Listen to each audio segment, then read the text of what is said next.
Welcome back, Masterpiece Women. My name is Tina Rains, and I'm the founder and the host of the Masterpiece Women podcast and community. And we're so thankful to have you. And Michelle Kinnett, we're so happy to have you. Welcome to Masterpiece Women, Michelle. And Michelle Kinnett, we're so happy to have you. Welcome to Masterpiece Women, Michelle.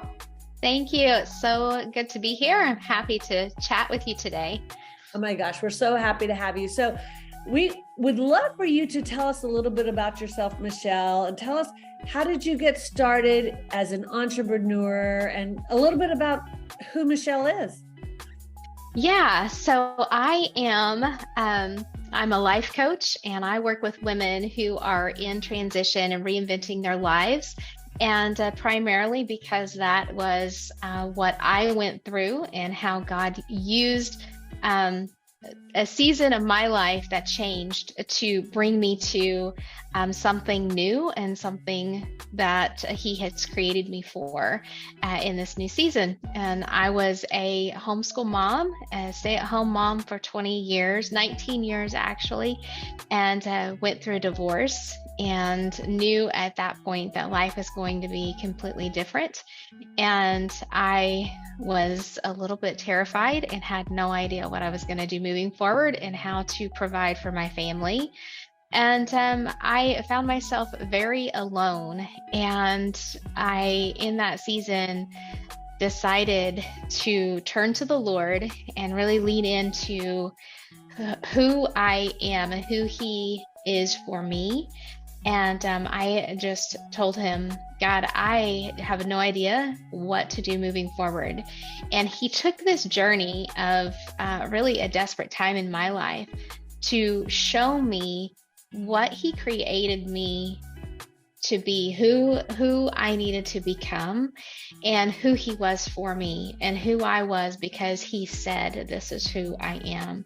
And that was a piece that was missing in my life. Even though I, would speak that, I had mentored women as well in previous years as I stay-at-home mom in the homeschool space. But something that was missing in my life was the certainty of my identity. I used everything in the outside world to identify to as being a mom, as being a wife, the homeschool mom.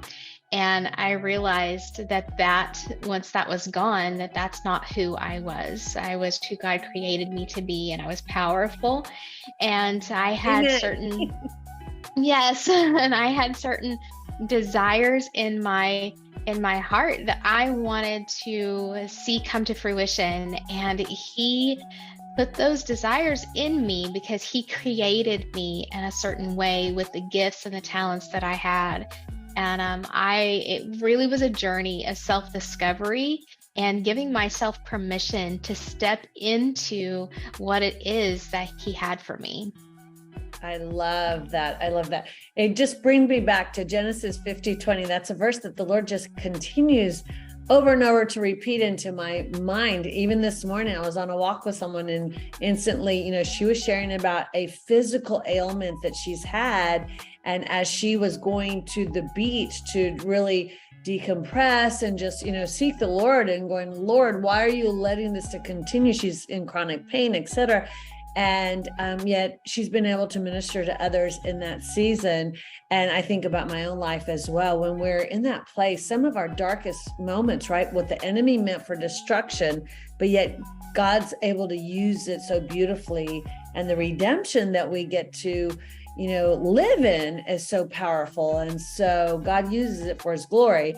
And it doesn't make it easy though, right, Michelle? I mean, when you're walking through that, I remember walking through the same season you did, and it was like, Lord, what? Why? But He uses it. And so I love that you're now helping women through what was such a hard, difficult time in your life to be able to now glorify Him and help them. So that's exciting. One of the things though that you shared that I definitely want to dig into it a little bit is you like to share your story and speak and help other women at conferences and at events. Tell me a little bit about some of your favorite topics that you like to share when you're speaking at these engagements. Yeah, I love to be able to show women that they have that power too and allow them to find that empowerment. And oftentimes we get stuck in areas where we feel like that, especially after we have maybe been married for 20 years, or, we are in a different season of life and we feel like that it's too late or we're too old to reinvent our lives. And we're never too old for that. And um, be able to focus on everything that we have been through and how that has built us up into moving into a new season. It has taught us things. It has brought us to where we are. So we're perfectly aligned to take the next step into the season that God has for us. Also, talking about purpose. Finding our purpose in a new season starts with the discovery of who we really are.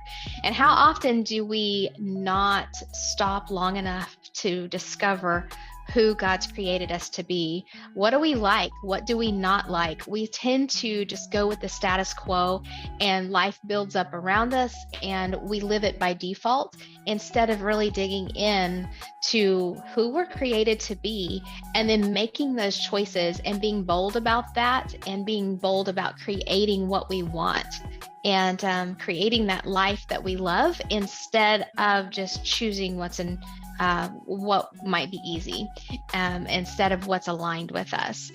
So that is something that I really love to talk about. And then being able to, I'm very much a future-minded person. And I think that is so important when we are reinventing or in a new season, is knowing that this is where we are is not the end, and being able to visualize and dream about what is to come is the key that unlocks where we're going. And being able to let the past go and use it for our benefit, and be able to put our sights on the future and craft what it is that we're after. If we don't know what we're asking for, if we don't know what we're creating, then we won't ever get there. And that starts with our imagination. It starts with the desires that God gives us, and the willingness to go into the future and to dream what it is that we want. I love that.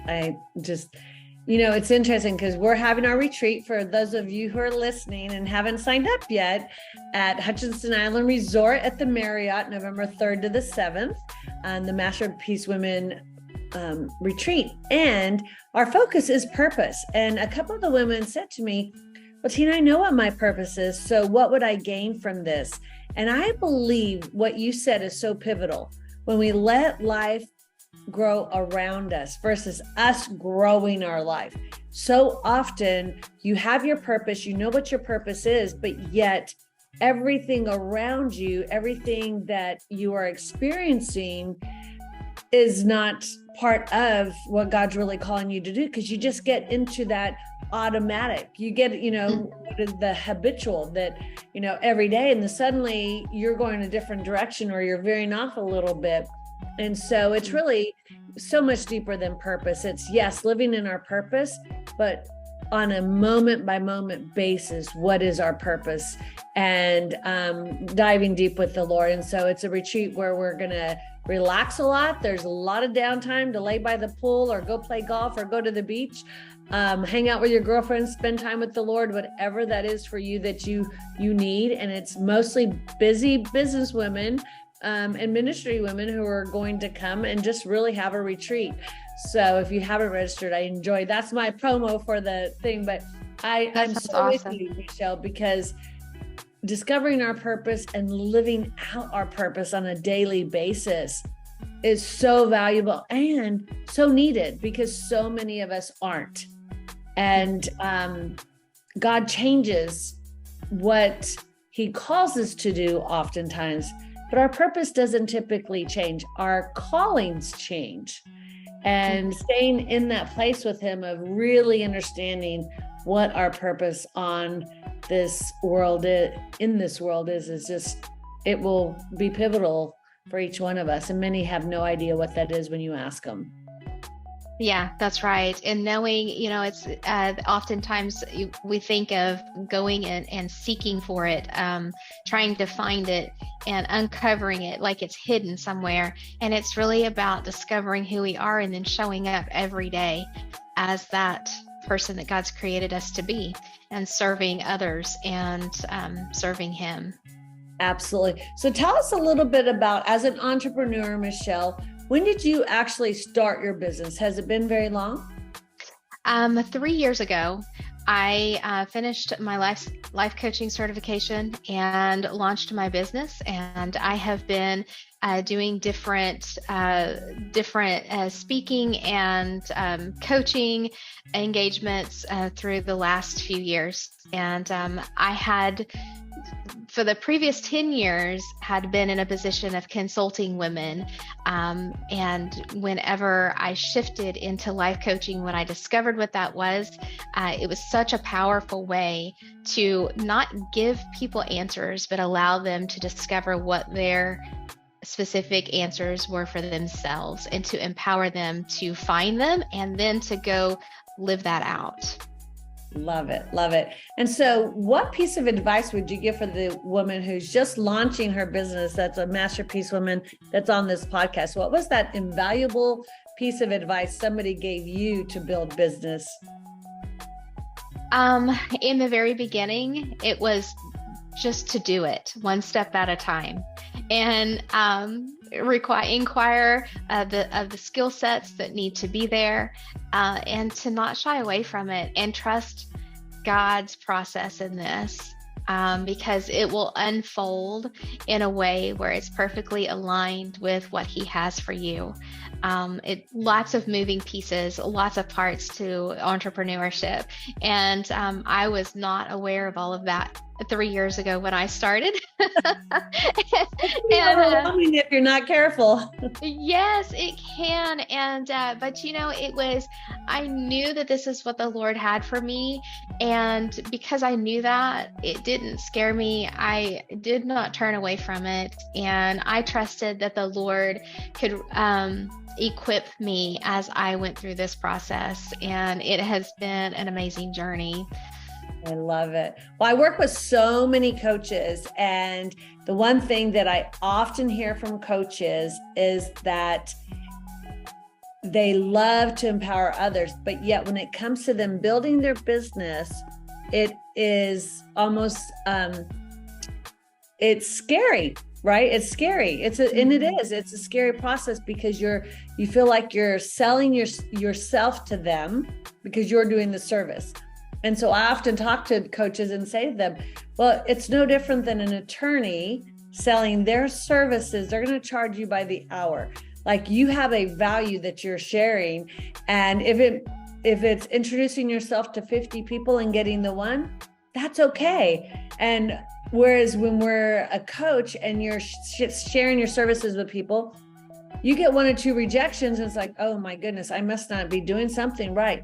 Well, no, that's just typical sales. Sales is sales. And at the end of the day, even promoting your coaching you're going to get a lot of no's, and you have to be okay with getting no's, whether you're a coach, you're building a direct sales business, or you're building you've got a store that's selling clothing.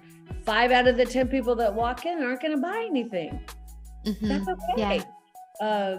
And why is it you think that we feel like, that it's different? Well, I can relate to that. And it did take me a while to get over the first couple of blows, of that setback of feeling, well, I felt like I identified as someone who would just say no, and or that, no one would take my services, and that everyone would tell me no. And I had to recognize that it had nothing to do with me. Not everyone is the right fit. And if they're not, that's a good thing that they are not working with you. And they didn't accept that. And so then we're moving forward, because the right person God has. And it's, I look at it like this. It's almost a mystery as how God has our lives planned out.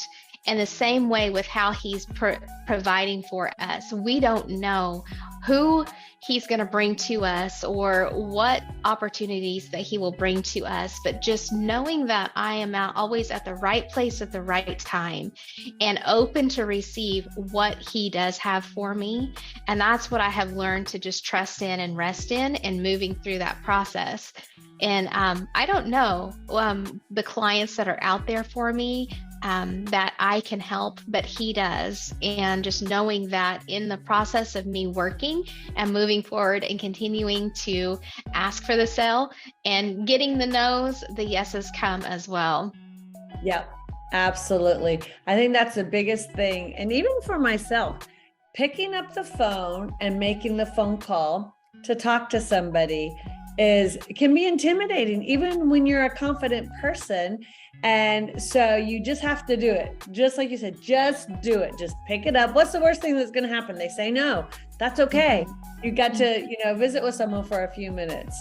So I encourage all of you out there, if you're an entrepreneur, make sure that you don't let the fear set in and just do it. Do it scared. And once it gets comfortable, stretch yourself a little more and go even, further. That's when you go to the bigger fish out there. That's right. Yeah, I think that's so. One of our key pillars is authenticity in Masterpiece Women, because we really believe that, us being authentic and sharing our victories are great, but sharing our stories of failure and being authentic about our struggles oftentimes is where we are actually able to help others the best. And so, Michelle, I would love for you to share, what was it that struck when you started doing business, or it could just be in your personal life, that was a big struggle for you, that you navigated through, and how did God use it? Like, what did the outcome afterwards come out to be that has been so valuable for you? Mm-hmm. Well, I think there was just a combination of divorce and illness, a lot of different things that happened in my personal life. I mean, we know as entrepreneurs, our personal life and our business is intertwined, and it is difficult to separate. And, you might be having an off day or something going on in the personal life, and you still have to show up. When I started my business 3 years ago, I had just moved. I had filed for divorce, and I was walking through that and getting that settled as well. And also it was during the time that COVID had come about and the world had shut down. It was a lot. We moved. I moved our family an hour away in January, and then everything shut down in March. And we've homeschooled for 20 years. So that was something that was normal for us, but all of those changes, it was very hard for the kids. And so managing that as well, it was a lot to go through. It was a year and a half before I got COVID. And when I did, I ended up having it twice back to back, and ended up with long COVID and still having some effects. And so I ended up with some chronic illness that it's been a year and a half since that has happened.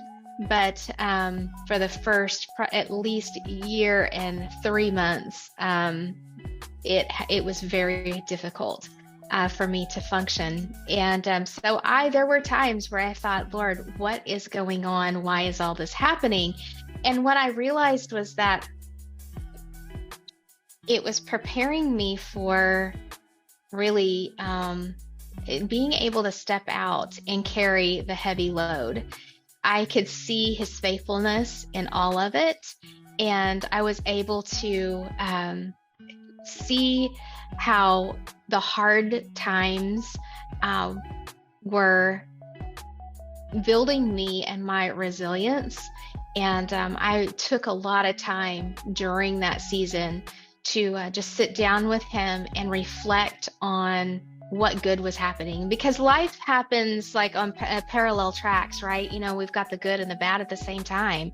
Life can be really, really hard, but we can't forget that there's good around us as well. And I think that carrying that gratitude through the darkest times of our lives is what brings us through the other side in recognizing how God is still there and still working.